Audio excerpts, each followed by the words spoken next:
Hello मेरे 2 मार्च वाले UP योद्धाओं, तो हो जाओ तैयार क्योंकि हम इस बार इंग्लिश में भी 100 में 99 करेंगे पार। तो स्टूडेंट कैसे हैं आप लोग? बहुत सारे स्टूडेंट कह रहे थे सर हमें इंग्लिश ग्रामर के क्वेश्चंस को बताइए, यानी कि हमारा जो इंग्लिश ग्रामर है उसके आप मोस्ट इंपॉर्टेंट क्वेश्चन आंसर को लाइए, ताकि इंग्लिश का जो 25 नंबर होता है इंग्लिश ग्रामर का वो हमारा कंप्लीट हो जाए। तो आप बुलाएं और हम ना आए। देखिए 2 मार्च को आपके इंग्लिश का पेपर है, ऐसे में आपको इतना मेहनत करना, इतनी अच्छे से पढ़ाई करनी है कि हमारा जो टारगेट है 100 में 99 का वो अब की बार हम अचीव कर सके। हम सब साथ हैं, ठीक है। तो आज हम आपके लिए 12th इंग्लिश ग्रामर जो है, यानी कि आपके इंग्लिश के पेपर का जो सेक्शन सी होता है, इस पूरे सेक्शन सी को हम एक ही वीडियो में पढ़ेंगे। ये क्लास बहुत इंपॉर्टेंट है और जिस तरह आपके इंग्लिश के पेपर में इंग्लिश ग्रामर के क्वेश्चन आते हैं, सेम उसी तरह मैं आपको क्वेश्चन बताऊंगा। पहले ऑब्जेक्टिव टाइप आता है तो पहले हम ऑब्जेक्टिव पढ़ेंगे, फिर direct indirect, synthesis, transformation, syntax, सबको हम स्टेप बाय स्टेप पढ़ेंगे। तो हम ऐसी तैयारी करवाने वाले, हमारा टारगेट है कि हमारा हर वो एक स्टूडेंट जो 2024 में इंग्लिश का पेपर देगा वो 100 में 99 लेकर आए। मैं पूरा प्रयास कर रहा हूं, आपको बहुत सारी क्लासेस में प्रोवाइड करा चुका हूं और आगे भी कराऊंगा जब तक आपको टॉपर नहीं बना देता। तो चलिए सेक्शन सी को हम स्टार्ट करते हैं। जितने भी क्वेश्चन मैं आपको बताऊंगा खूब ध्यान से इसको समझना है और जाके 2 मार्च को छाप के आना है और इस बार 99 लाना है। टाइम वेस्ट नहीं करेंगे क्योंकि टाइम बहुत इंपॉर्टेंट है इस समय। देखिए यहां पे सेक्शन सी हमारा स्टार्ट होता है, सेक्शन सी ग्रामर, ठीक है। इसमें सबसे पहले अगर आप लोग पेपर देखेंगे इंग्लिश का तो सबसे पहले ऑब्जेक्टिव टाइप के क्वेश्चन होते हैं, जिसमें one word substitution, idioms and phrases, antonyms, synonyms और सिंटैक्स, ये सारे टॉपिक इसमें होंगे। अब देखिए सबसे पहले क्वेश्चन देखिए, choose the correct option to answer the following question. आपको करेक्ट ऑप्शन चूज करना होगा। 5 क्वेश्चन रहेंगे, एक क्वेश्चन के लिए 2 नंबर, टोटल आपको इसके लिए 10 नंबर मिलेंगे, ठीक है। तो देखो सबसे पहला जो क्वेश्चन है ए वाला, ध्यान से समझना क्योंकि बार बार ऐसा क्लास में नहीं देने वाला, बहुत इंपॉर्टेंट आज की ये क्लास है। 2 मार्च वालों अब सुधर जाओ, ठीक है। देखो ए वाला क्वेश्चन है, one who seize the dark side of ये थिंग इज कॉल्ड, यानी कि वन वो हु सीज जो देखता है डार्क साइड यानी कि अंधेरा पक्ष ऑफ ये थिंग किसी चीज का इज कॉल्ड कहलाता है, यानी कि किसी चीज का जो अंधेरा पक्ष देखता है वो क्या कहलाता है, ठीक है। आपके पास ऑप्शन है, ये वन वर्ड सब्स्टिट्यूशन है। फर्स्ट है ऑप्टिमिस्ट, सेकंड है पेसिमिस्ट, थर्ड है डार्की, फोर्थ है होपलेस। तो देखिए ऑप्टिमिस्ट का मतलब होता है आशावादी, पेसिमिस्ट का मतलब होता है निराशावादी, डार्की का मतलब अंधेरा और होपलेस का मतलब निराशाजनक। तो वो कहलाएगा पेसिमिस्ट यानी कि निराशावादी। जो हर चीज के अंधेरे पक्ष को देखता है उसको हम लोग निराशावादी कहते हैं। जैसे जो लोग निराश होते हैं उनको सब कुछ लगता है सब अंधेरा है, मेरे लिए कुछ सही नहीं है, वैसे इसको निराशावादी बोलेंगे। बी देखो ये आइडियम्स एंड फ्रेजेस है। The apples of one's eye, यानी कि the apples of one's eye, किसी की आंख का तारा, इसका मीन्स मतलब क्या होता है? आपको आइडियम्स दिया गया है, इसका मतलब आपसे पूछा गया। फर्स्ट है the most tender part of an eye, यानी कि आंख का सबसे कोमल भाग, टेंडर पार्ट का मतलब कोमल भाग। दूसरा ए टीयरफुल आई, यानी कि एक अश्रुपूर्ण भाग, मतलब आंसू से भरा आंख, ठीक है, अश्रुपूर्ण आंख। तीसरा है वेरी डियर, बहुत प्यारा। और फोर्थ है ये costly treatment of an eye, यानी कि एक आंख का महंगा इलाज। तो इसका मतलब होता है very dear. The apples of one's eye, यानी कि the apples of one's eye, किसी की आंख का तारा, इसका मतलब होता है वेरी डियर, बहुत प्रिय।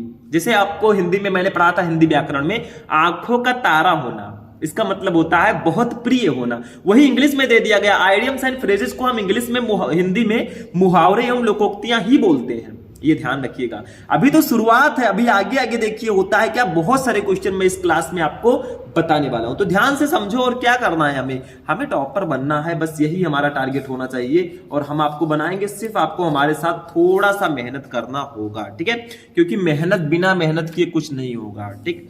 सी देखो the synonyms of destroy is, destroy का सिनोनिम्स क्या होगा? डिस्ट्रॉय का मतलब क्या होता है बताइए? डिस्ट्रॉय का मतलब होता है नष्ट, नष्ट बोल सकते हैं या ध्वस्त बोल सकते हैं। तो इसका सिनोनिम्स क्या होगा? सिनोनिम्स का मतलब होता है समानार्थी शब्द। इसका सिनोनिम वही होगा जिसका मतलब भी नष्ट या ध्वस्त होगा। फर्स्ट है फिनिश, फिनिश का मतलब तो जानते ही है समाप्त, फिनिश का मतलब क्या होता है, खत्म होना या समाप्त, ठीक है। डिमोलिश, डिमोलिश का मतलब होता है ध्वस्त करना। तीसरा स्टॉप, स्टॉप का मतलब रुकना। और फोर्थ एंड, एंड का मतलब अंत। तो इसका डिमोलिश होगा। देखो डिस्ट्रॉय का मतलब भी नष्ट या ध्वस्त होना, डिमोलिश का मतलब भी नष्ट या ध्वस्त होना।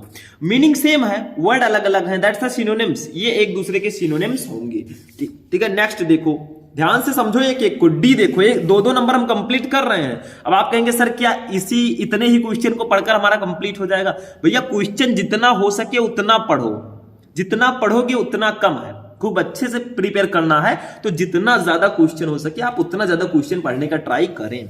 डी देखो, what is the time in your watch, यानी कि what is the time in your watch, आपकी घड़ी में क्या समय है। इसमें गलती क्या है, कहां गलती है, किस वर्ड में गलती है? ये सिंटैक्स है।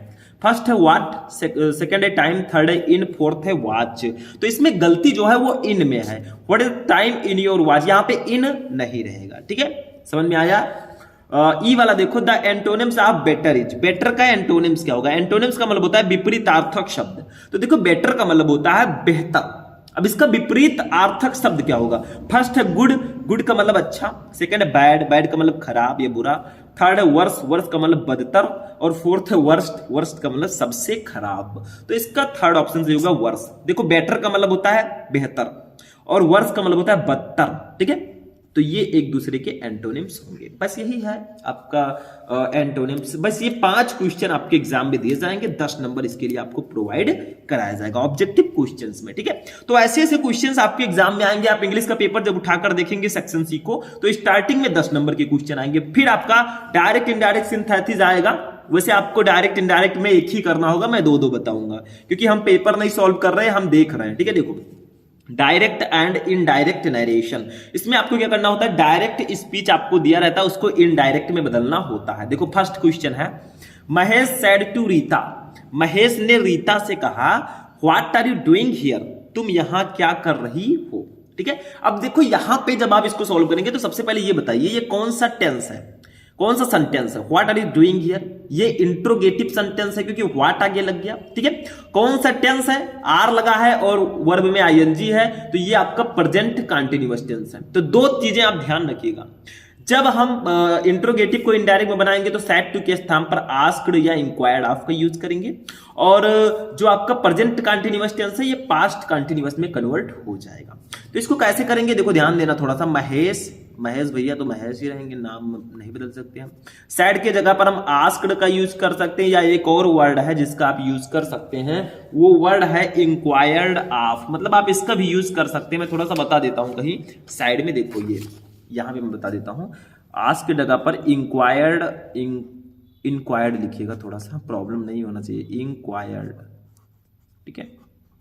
इंक्वायर्ड ऑफ का भी यूज कर सकते हैं, नो प्रॉब्लम, बट आस्क्ड लिखिए ज्यादा बेटर रहेगा, ज्यादा झाम नहीं करेंगे हम। तो महेश आस्क्ड रीता, रीता तो रीता ही रहेंगी, नाम हम बदल नहीं सकते, ठीक है। अब अगर आपका इंट्रोगेटिव है और क्वेश्चन वर्ड आगे आया है तो हम डायरेक्टली क्वेश्चन वर्ड को लिख देंगे, व्हाट लिखेंगे, ऐसा नहीं है। अगर यहां पे आपका हेल्पिंग वर्ब आगे होगा आर होता तो हम यहां पे इफ या वेदर का यूज करते, बट अगर आपका क्वेश्चन वर्ड डायरेक्टली आ गया है तो हम क्वेश्चन वर्ड को ही लिख देंगे।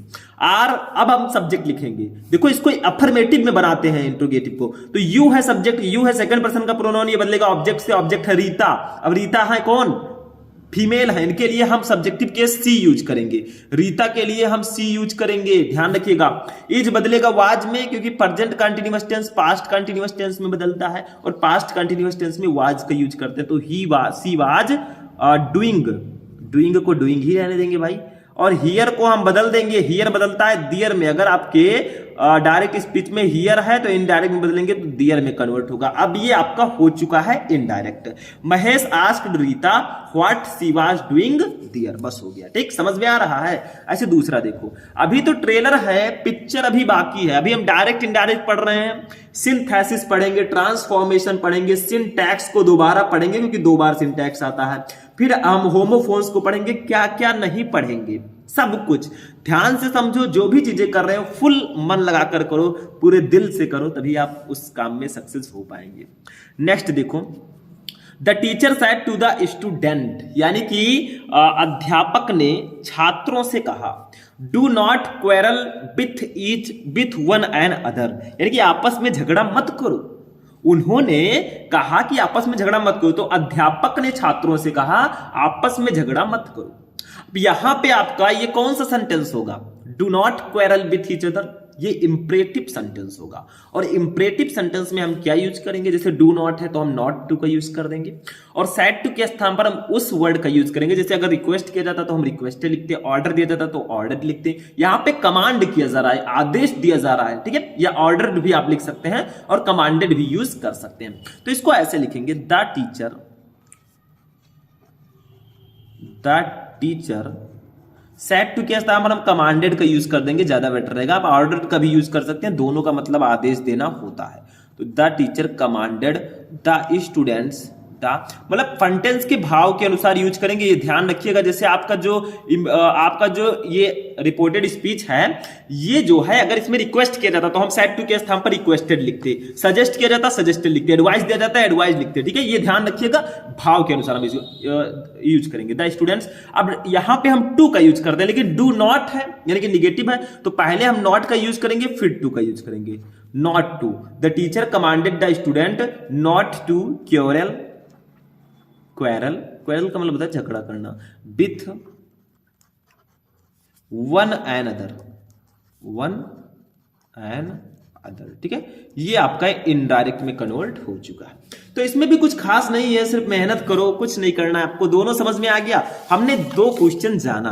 अब हम सिंथेसिस को भी जान लेते हैं, ठीक है, थोड़ा थोड़ा सबको जानेंगे। और टेंशन मत लीजिए, बहुत सारे स्टूडेंट कहते हैं सर एग्जाम आ रहा है, सर पे टेंशन है। काहे को टेंशन ले रहे हो? मैंने इंग्लिश के बहुत सारे मैराथन क्लासेस आपको दी हैं, आप सर्च करो class 12 English important question Shubham lecturer, आपको एक 1.5 घंटे की पूरा इंग्लिश एक वीडियो में पढ़ाया गया है।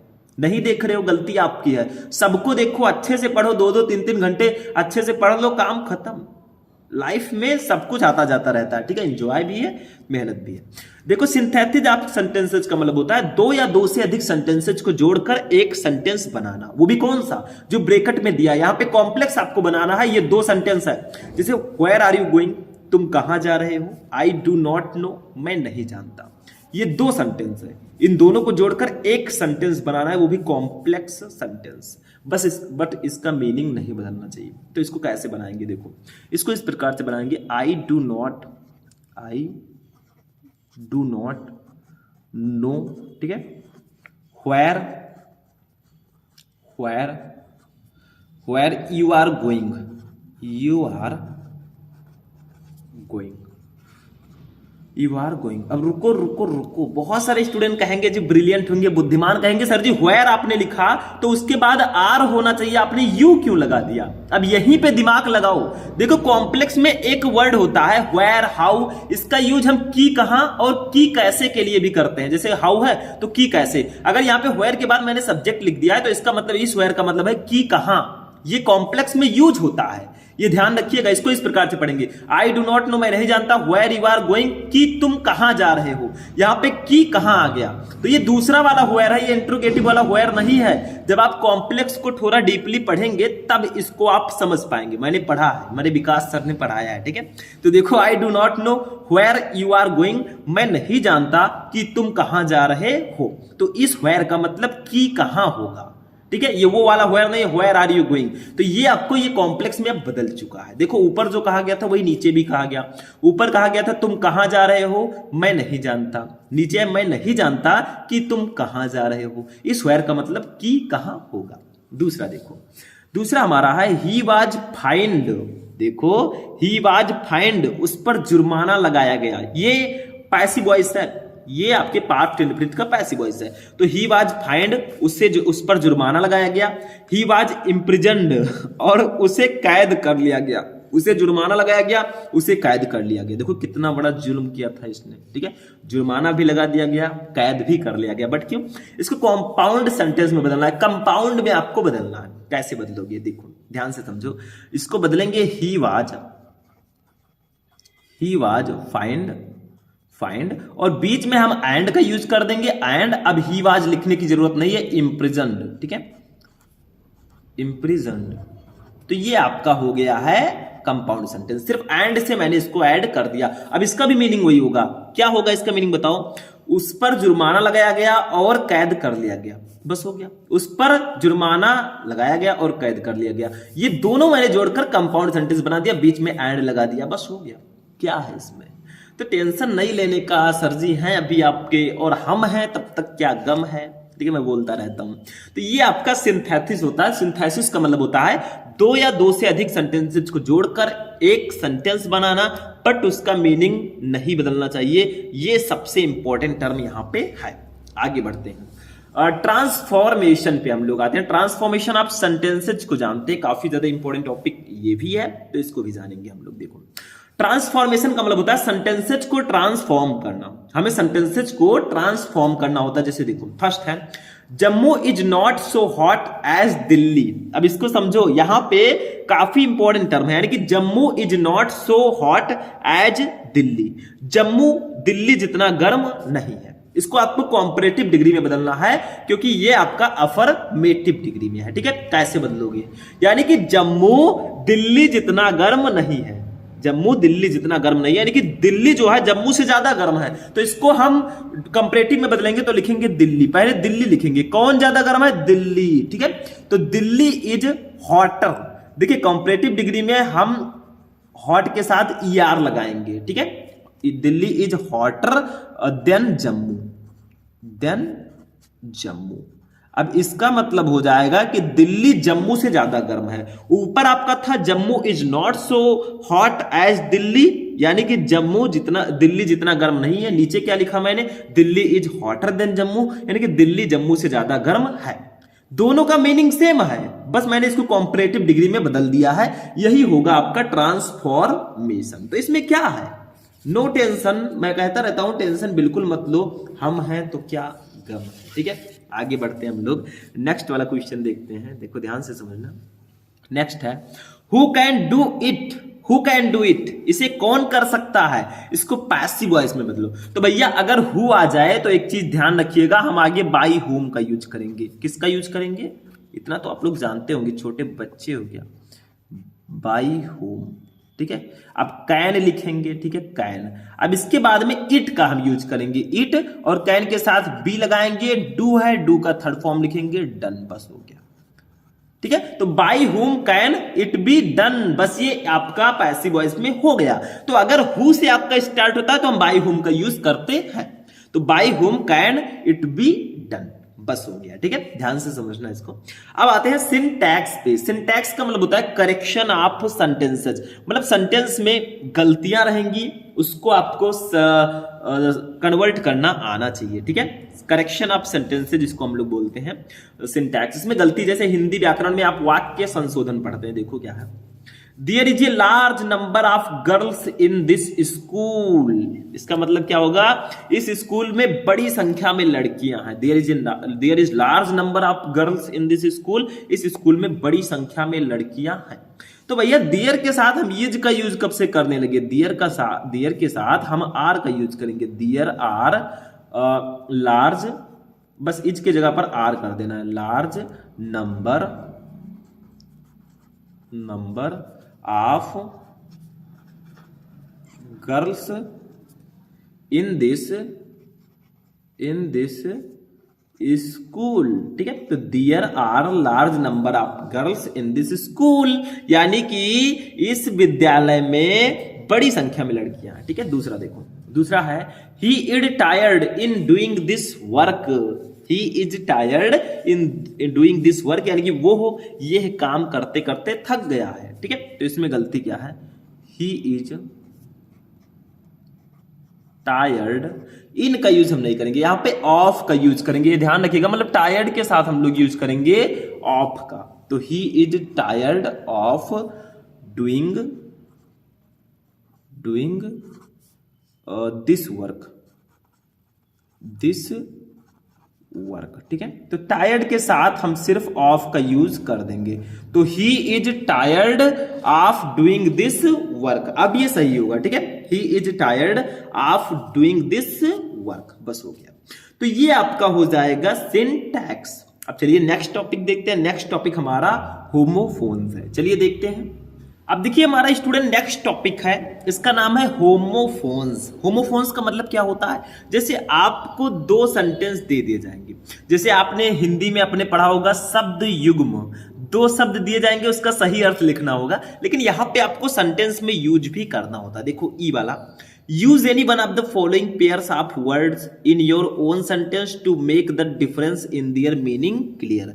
यानी कि निम्नलिखित शब्दों के जोड़े में से किसी एक का अपने वाक्यों में उपयोग करें ताकि उनके अर्थ में अंतर स्पष्ट हो सके। जैसे देखो फर्स्ट है आइडल, आइडियल, ये दोनों पढ़ने में दिखने में थोड़ा सेम लग रहे हैं, तो आपको इसका मीनिंग लिखकर इसको सेंटेंस में यूज करना ताकि इसका मीनिंग क्लियर हो जाए। देखो ऐसे लिख दीजिएगा, आइडल डाल के हेडिंग लिख दीजिएगा, इसको सेंटेंस में यूज कर दीजिएगा। देखो द फैक्ट्री वर्कर्स, फैक्ट्री में जो काम करने वाले वर्कर हैं, आर सिटिंग बैठे रहते हैं आइडल। इस आइडल का मतलब होता है बेकार, इस आइडल का मतलब बेकार या आलसी होता है, ठीक है, बेकार। ड्यू टू के कारण, द लैक कमी ऑफ मटेरियल के इन द फैक्ट्री में, तो इसका मतलब होगा कि फैक्ट्री में माल की कमी के कारण मजदूर बेकार बैठे हैं, ठीक है, बैठे हैं। तो यहां पे इस आइडियल का मतलब होता है बेकार या आलसी। दूसरा आइडियल, देखो इसको भी सेंटेंस में यूज कर देना क्योंकि आपको सेंटेंस में यूज करना है। देखो यहां पे भी आइडियल मैंने कर दिया। इस आइडियल का मतलब होता है आदर्श। तो देखो द आइडियल यानी कि आदर्श, वे तरीका, टू हैंडल संभालने का, टू सिचुएशन का मतलब स्थिति को, वाज था, टू कीप काम शांत रहना।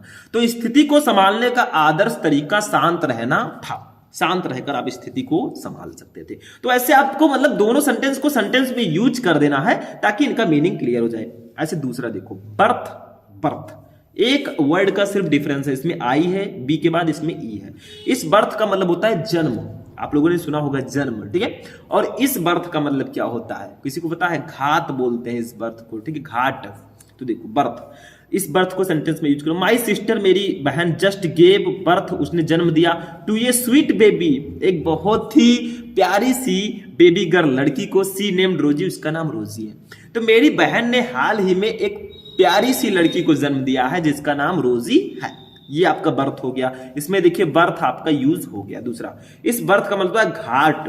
तो आई बुक्ड, मैंने बुक किया, द अपर बर्थ यानी कि ऊपरी घाट, फॉर माई ट्रेन जर्नी यानी कि ट्रेन यात्रा का। तो मैंने अपनी ट्रेन यात्रा के लिए अपर बर्थ को बुक किया, ठीक है। तो ये आपका हो जाएगा होमोफोन्स, ठीक है। इसमें एक और टॉपिक आता है हिंदी टू इंग्लिश ट्रांसलेशन, तो उसको मैं एक पार्टिकुलर वीडियो में नेक्स्ट वीडियो में लेकर आऊंगा, उसका एक अलग से मैं पार्टिकुलर वीडियो बनाऊंगा, ठीक है, समझ में आया।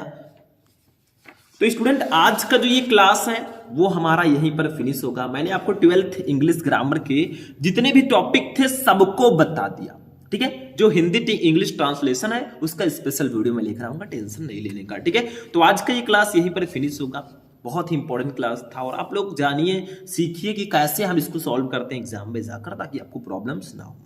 तो आज की इस वीडियो में फिलहाल इतना ही, हम लोग मिलेंगे नेक्स्ट वीडियो में नेक्स्ट टॉपिक के साथ। तब तक के लिए जय हिंद।